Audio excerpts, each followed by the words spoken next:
Hi guys, just FPL here, welcome back to another video. So in this video, I'll be talking you guys through the Game Week 37 team selection and how they do in Game Week 36. So let's jump into it.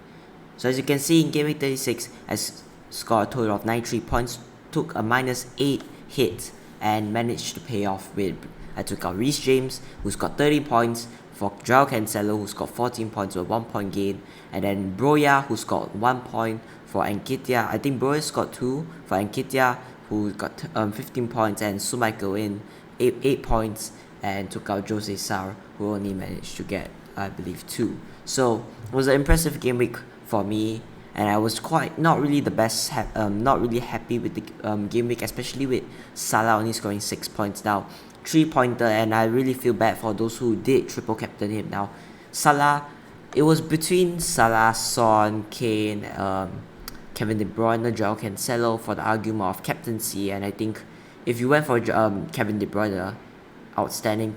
You were so good. I think it wasn't really based on skill. I think it was just a luck-based decision. Heung-min Son did well, Harry Kane did well, so Joao Cancelo did well. So I was quite unlucky with the one player who didn't do well, and that was Salah. Now I was considering Joao Cancelo captaincy, maybe a Harry Kane, but I wasn't really lucky, and I think I did went for Salah last minute. So he did I believe he got rested in the Tottenham game, which was a bit odd because of course Liverpool did drop points in that game, and on paper it looked like Liverpool really wanted to go for that game and really wanted to win that game, but I think he played the Tottenham game, but then he got rested in the Aston Villa game. So he played 90 minutes in the Tottenham games, he's got 2 points, and then the Aston Villa game he got rested, but he did come on, so he's getting a bit more rest, in the Newcastle game, in the Aston Villa game, and I think a few weeks back he did get rested in the Arsenal game. So he's getting rested a bit, and I think this shows that Klopp's main focus, it is probably the Champions League and the FA Cup. So we've seen it before with Klopp. Now, used to be Salah was like the main man, the main player in the front three, but I think it's shift to maybe a Sadio Mane or Luis Diaz, because the squad depth they have in that in the forward position is a lot, and there will be rotation. I think Salah, he did get rotated, and towards the end of season, if you are considering to selling him, I could be considering to selling him as well, because he might not play, and Liverpool 4 points off the title. Liverpool, if City just get one more win, it's pretty much over. And Nketiah there, let's talk about Nketiah here. So the game against Leeds, brilliant performance, 2 goals, bonus points, brilliant. And then I wasn't expecting much from the Tottenham game. If he played 90 minutes, I'll get it, 2-pointer, and he did, but he did come off in the 70th minute, I think 73 for Lacazette. And then Harry Kane, he did score 2 goals, but Heung-min Son scored 1, and I think he got the penalty for other one, so not really happy with that, but he did get me some points. Laporte there, really happy with him. A header goal, City scoring 10 goals in 2 matches. Newcastle and Wolves at the start of the season, we were saying, a few weeks back, we were saying them to be one of the better defense, and City just put 5 against them. He did score 1, got a clean sheet in the Newcastle game. Unfortunately, City did concede in the Wolves game, or else it could be a 20-point haul. Cancelo again, same. He did play well. I think he picked up an assist, so credits to him, and 14 points as well. Alonso 7 points. Chelsea, they get the clean sheet against Wolves, and he did play against Leeds. There was a rumor saying that he had an argument with Thomas Tuchel during the halftime against Wolves. That's why he got taken off. But he did come back and play the Leeds game, so no issues there. Trent 2 points, 4-pointer. I think Liverpool did, against Tottenham. Tottenham did cause trouble and could have been a Tottenham win. Tottenham hit in the post. Aston Villa again causing them problems as well. So Liverpool defense has fallen off, and I think the priority is to the European competitions. Saka there, 4-pointer, nothing much. Havertz 1 point across the whole week. I think he only got a few minutes, so really unluckily, and Mason Mount did get more minutes. And Gordon, he did get 1 clean sheet point, so 5 points. I will take that. Let's jump into the Game Week 37 transfer plans and team selection. So the transfer plan for Game Week 37 is to bring in Wilfried Zaha and to take out Kai Havertz. Now, Kai Havertz, I think, just to free up some money in the midfield, but it's not a transfer that I really want to make. It's a transfer that, maybe just gives me a more option towards captaincy this week.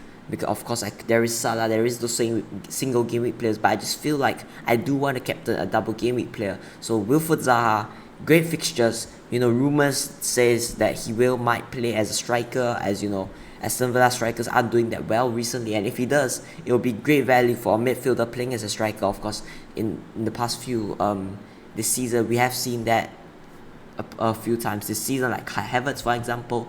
And I think Kai Havertz, they have a FA Cup game. It's the last few games. Tuchel can give the youth a run, can give Lukaku a run. Of course, they want to give the 100 million man to give him pick up form for next season, because of course they won't want to be selling Lukaku. He wants to go, but to be fair, they won't be selling him for a reasonable price. And Kai Havertz, maybe he plays a bit more wide, maybe he doesn't play, and I think it's a perfect time for Chelsea. Just get one more win, secure top 4, and go again next season. With new owners, they will want to change things up, and I think that they will. So Kai Havertz is a perfect opportunity to get him rested and give Lukaku a run. So this is why one of the main reasons I want to sell him. But also there is a bit upset in this transfer. Kai Havertz could do well. They play Watford, who's going down 100%, which is at home, and their last home game of the season. And then they play Leicester. Of course, they want to create an atmosphere as a new era under new ownership, so they will want to show pick up wins, because their top 4 is not secure. With Tottenham picking up the win last yesterday night, there is potential of Arsenal and Tottenham getting top 4. Is Chelsea do lose their last 2 games, so they want to wrap up top 4 as quickly as possible, so that there could be a potential that Kai Havertz starts the game against Leicester. But if they wrap up top 4, I think that Watford game, Lukaku could get a run. So Wilfried Zaha, Aston Villa and Everton, 2 games that I really love. Weak opponents, to be fair. Aston Villa, you could say they are on the beach, but they will fight, they will pick up a fight. But still, Aston Villa, the defense haven't been great recently, conceding 2 to Liverpool, and of course it's Liverpool, but they did concede to Burnley as well. Now Burnley, their attack isn't that great, but conceding to the Burnley, that shows how quite weak their defense is. And Crystal Palace attack isn't that great. Their Crystal Palace attack is quite good, as shown in the double this week. Now Crystal Palace, they played Watford, 1-0 win. They had so many chances, to be fair. I think that they could have won that game, scored more. So Crystal Palace, I think Wilfried Zaha, potentially playing as a striker, a great transfer, freeing up space, so in the last week of the season I could, maybe go for differential. And Zaha also a great captain shout. Let's jump into the team selection. So starting off in goal, we have Kasper Schmeichel. Now Watford away and Chelsea away. 2 away games, not really great, but that Watford game on paper should be a free clean sheet and hopefully get something out of the Chelsea game. That's how I see it in my eyes. I think Kasper Schmeichel is a great goalkeeper. Leicester, out of every competition, want to end the season strong, and every spot they go up, they will get extra money, so they will want to move up the ranks, move up the spots, and try to finish as high as possible to get more budget for next season. So they won't really be on the beach, but they will put up a fight against these teams. Moving on to defense here, starting off with Joao Cancelo. Now Cancelo, West Ham away. Now West Ham out of European competitions as well, but they will want to secure Conference League. They can get Europa League football.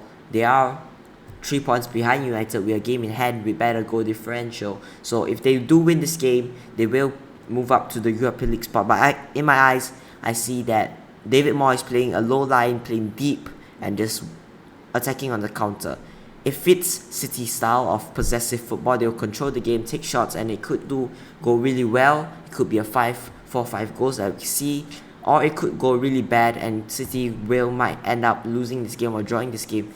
But I see it as a City win, because Pep has experience playing against these kind of teams like a Sean Dyche Burnley, playing deep. So Cancelo, he's taking shots, and if one good shot, it will get a goal, and if he gets a goal, it's bonus points for him. So not only if he doesn't get the clean sheet, there's a goal threat, and bonus points potential. So clean sheet is there. West Ham, I just don't see them attacking that much in the game. Of course, you could say they smashed 4 against Norwich, but Norwich, remember, they went down, and West Ham will have to get some momentum going into this game. But City, they have a title to win, the only trophy they could win this season, so they won't want to let it slip. And especially being this close, just one win away, they will want to go for it. And against a West Ham team that is quite, disappointed, to say the least, that against that losing out in European football. So City, on a great run, scoring 10 goals last game week, they will want to look to just finish off and the title as quickly as possible. Next year is Trent Alexander-Arnold. Now, surprisingly, Trent last week, Liverpool defended drop off, conceding 1 against Aston Villa, conceding 1 against Spurs. But Trent did play, and he did find his way back into the team, which is, you love to see it. Of course, 1 week ago against Newcastle, he was benched, but he did find his way back to the team. And remember, Southampton, they are playing Southampton, a team that is on paper historically able to just concede 9 goals, concede 8 goals, and we could see it happen. Liverpool wants a bit of form going into that Champions League final. They won't want to lose their last 2 games just because they can't win the Prem. There is a potential, but a very unlikely potential, that they win the Premier League. But still, they will want to get maximum points and put the race as close as possible, because of course it does look better. If you lose your last 2 games or you drop points, a 6-point gap between City, it won't go down on paper as a good title race. So they will want to get more points and maximize that point they can get, and make the gap between them and City as close as possible. City and Liverpool, the 2 best defense in the league. I don't see Liverpool conceding against a Southampton team who's just, at this point, just looking ahead for next season. They aren't really in the good form. I could say losing 3-0 to Brentford. That is very disappointing. So there's a potential that they do concede 8-9 goals. It's historically possible, and I think that trend, a clean sheet, is more than likely. I think Liverpool want a great momentum going into that Champions League final, and don't write them off, they could win the Prem. So I'm just saying that Klopp never gives up, and again, he could go for it. Next and lastly, to end off the defense, it is Laporte. Now Laporte plays a West Ham team. Again, I've said it before with Cancelo, this West Ham team isn't the strongest team, and I think that Laporte, we've seen it before, in the box, he can score those odd goals to score, and then get bonus points. So he is capable of doing that. And Ruben Dias, he's out injured. Laporte has a knock on the FPL website, but we've seen it when Pep plays a Fernandinho in defense, how poor it will be against Wolves. They did concede against Real Madrid. We saw Fernandinho coming on, and it just shows that the City defense is weaker while playing Fernandinho, and they won't want to be playing Fernandinho and a youngster. This could be Liverpool's chance to get ahead with their defense. A lot of injuries. Fernandinho, possibly playing Fernandinho as Diaz, Ake, Stones, and possibly Laporte out. So they won't want that to happen, and I think out of those 4 centre backs, Laporte is the more than likely one available to play. So they will want to push him to play this game, and I think that City. However, I think Laporte will play, and if he plays, there is a clean sheet potential. I think West Ham will just sit back, use their home advantage, and just survive as long as possible, and probably just break on the counter like how Watford did. But Watford, they did get punished 5-1, but they did score. So there's potential City conceding, but I just see that very unlikely, and I think Laporte, that corner kicks, he will get out and he will score you goals. Moving on to midfield, Mohamed Salah. Now Southampton away. I just said it again, with Trent, Southampton potentially have a chance to concede 8-9 goals. Now, to talk about it, that Salah might not be even the first team player. Now I see that happening. I see of course Liverpool capable of rotating Salah, but I just don't think that 2 games in the back-to-back games they rotate Salah. I just don't see it happening, and I think if they do want to rotate, it will be that last game of the season against Wolves. So they will want, as I said before, they want to maximize the points between them and City, and I think that Pep could go for it, and he will never give up. So they will put their strongest team and they will go for it. So Salah, I just don't see him blanking both of these games, back-to-back games, not starting back-to-back games. So Salah, I think he will start, and I think I will be keeping him. If I want to sell him, I will consider that towards the end of the season, the last game week. Next game week, game 38, go for a punt like a De Bruyne, like a Heung-min Son. But now Salah stays in my team. Next is Saka. Now Newcastle away, a relatively weak Newcastle side coming back from a horrible defeat against City, 5-0. It's just horrible. So Arsenal coming back from another defeat, a horrible defeat, 3-0. So top 4 is not guaranteed for Arsenal. They will want to go for it, get goal difference, as their goal difference is not that good. As I said before a few weeks ago, City goal difference compared to Liverpool isn't that great. City 2 weeks later goes for goal difference, score 5 goals. Same thing with Arsenal. It could come down to goal difference between them and Spurs. So of course they will want to get goals, and I think Saka, of course he didn't get anything in the double game week, but he could get something against Newcastle, who's just looked really poor recently. And I think that Arsenal, Saka, with something to fight for, that will just give them a bit of a boost to go and win this game and score in this game. Next is Wilfried Zaha, the new signing.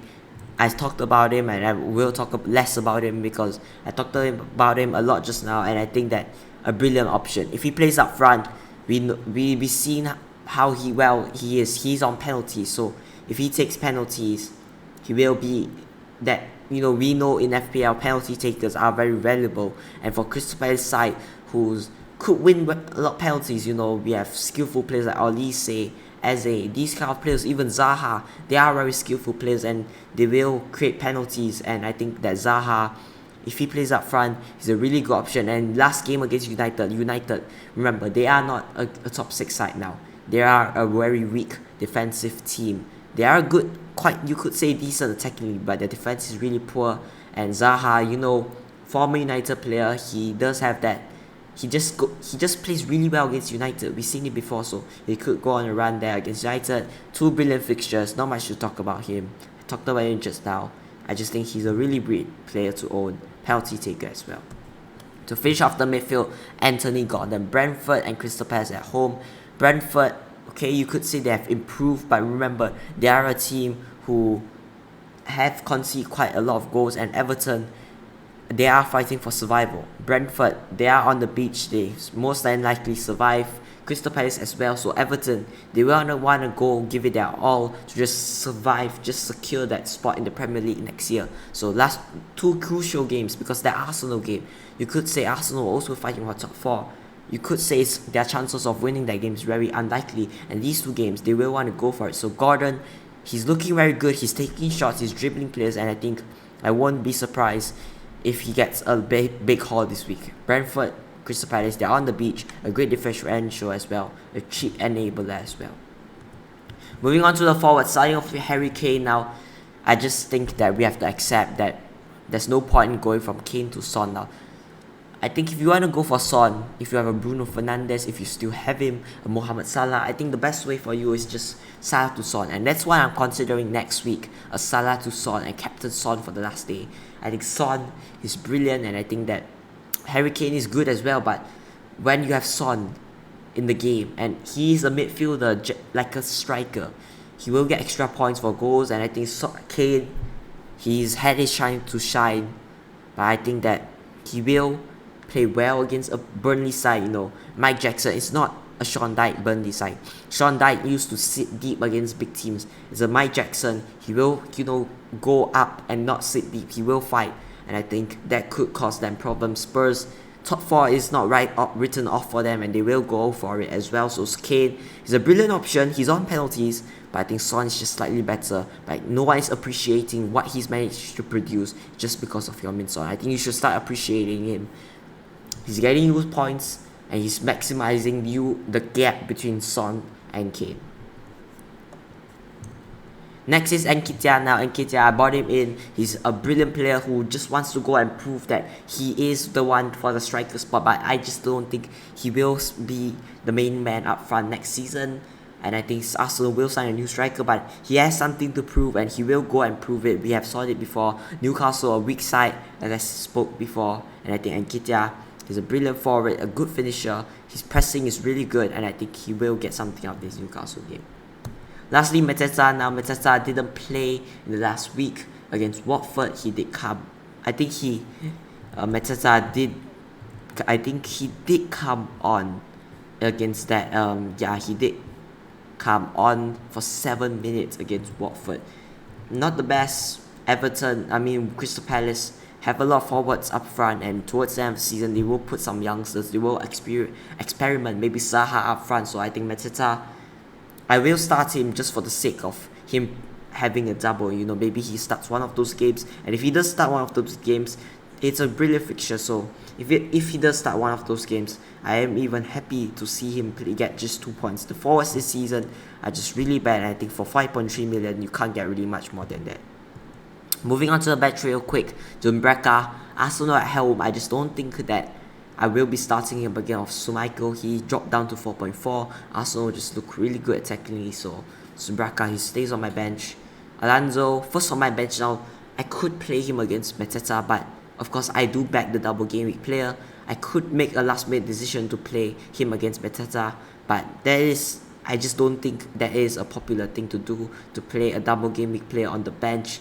Mateta could punish you, but there's something to consider. I think Alonso, he has good goal threat. I think he is gonna be playing the last 2 games of the season, but I just don't think that I will be playing him against Mateta, because if you look at this team, who will I possibly bench? Trent?